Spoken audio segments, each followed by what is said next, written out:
Assalamualaikum, welcome to my channel. Today we will discuss the definition of biology and the major branches or fields and specialization in biology. Biology के word से हर कोई familiar होता है। ये life की और living organisms की study है।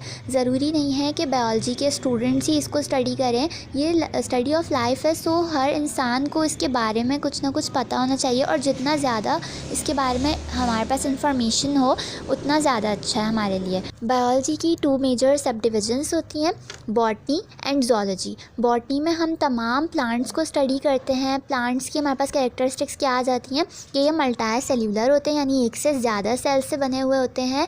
क्लोरोफाइलस होते हैं, यानी कि इनके अंदर एक ऐसी कलर्ड पिगमेंट होती है जो इनको अपना खाना खुद बनाने में हेल्प करती है। इनके अंदर फोटोसिंथेसिस का प्रोसेस होता है ना, जिससे ये सनलाइट के ज़रिए अपना खाना खुद प्रिपेयर करते हैं।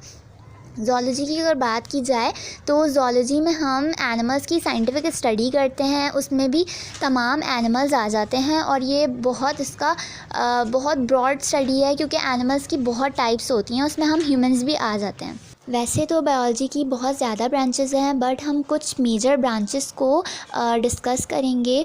मॉलिक्यूलर बायोलॉजी एक ऐसी ब्रांच जिसमें हम मॉलिक्यूल्स के बारे में पढ़ते हैं। हम सबको पता है कि सबसे टाइनीस्ट जो होता है वो एटम होता है। एटम से मिलकर मॉलिक्यूल बनता है। अब हमारी बॉडी में काफ़ी सारे ऐसे मॉलिक्यूल्स हैं जो सेल के स्ट्रक्चर को फॉर्म करते हैं, फिर उससे ऑर्गेनील्स फॉर्म होते हैं, ऑर्गन्स फॉर्म होते हैं और हमारी बॉडी के प्रोसेसेस को ये रन करवाने में हेल्पफुल होते हैं। जैसे हमारे पास न्यूक्लिक एसिड होते हैं, प्रोटीन मॉलिक्यूल्स होते हैं। तो मॉलिक्यूल्स की स्टडी जो है वो बेसिकली मॉलिक्यूलर बायोलॉजी में की जाती है। Microbiology, micro means very small.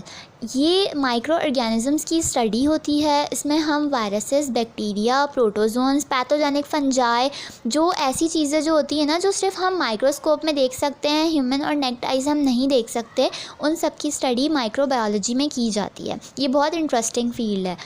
इसके बाद हम बात करेंगे इन्वायरमेंटल बायोलॉजी की।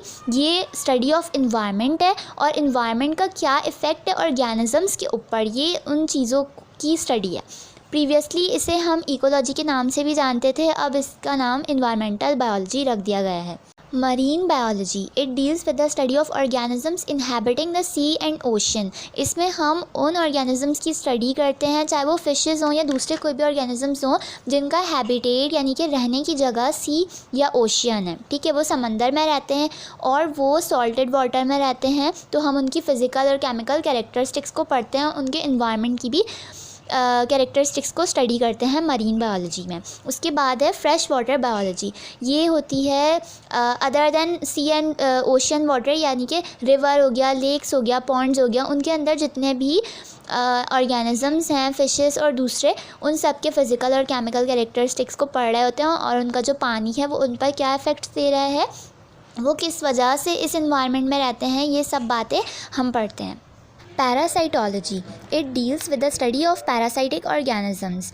ये वो स्टडी है जिसमें हम पैरासाइटिक ऑर्गेनिजम्स के बारे में पढ़ते हैं। पैरासाइट्स क्या होते हैं? वो ऑर्गेनिजम्स होते हैं जो अपने होस्ट की बॉडी पर रहते हैं और उससे अपना फूड हासिल करते हैं, लेकिन उससे नुकसान पहुंचाते हैं और उससे फ़ायदा हासिल करते हैं।